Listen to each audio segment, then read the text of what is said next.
Selamat sejahtera semua. Hari ini saya nak memperkenalkan satu BBM, iaitu Roda Impian Bunyi. Roda Impian Bunyi ini dibina berasaskan kaedah VAKT.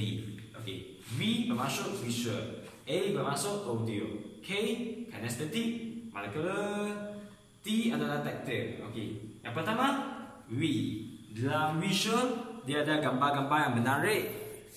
Dan juga suku kata yang ada font yang besar, jadi murid-murid boleh nampak dengan jelas lah. Bagaimana dengan audio? Dalam audio di sini ada 8 jenis muzik boleh dimainkan. Saya cuba main beberapa muzik. Contohnya,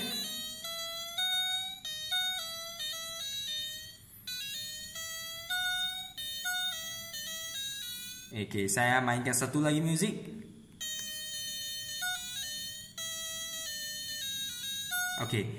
Apabila muzik ini dimainkan, murid-murid kena memutarkan anak panah ini.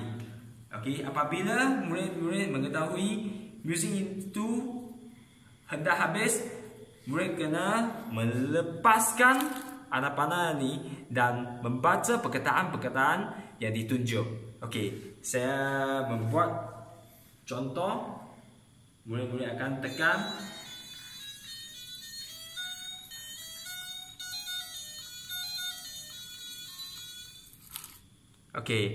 Lepas tu murid-murid kena membaca HU-TAN tan, hutan. Macam mana dengan taktil? Kalau taktil, kad suku kata ini sebenarnya bersifat barrier.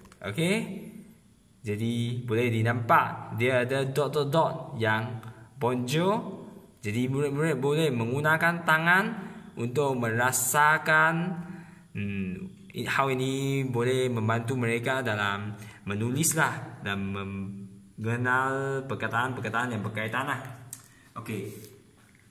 Yang terakhir, apabila murid-murid membaca dengan betul, ada suara yang betul dan salah akan dimainkan lah, atau salah. Jadi kalau murid-murid menjawab dengan betul, suara ini akan dimainkan.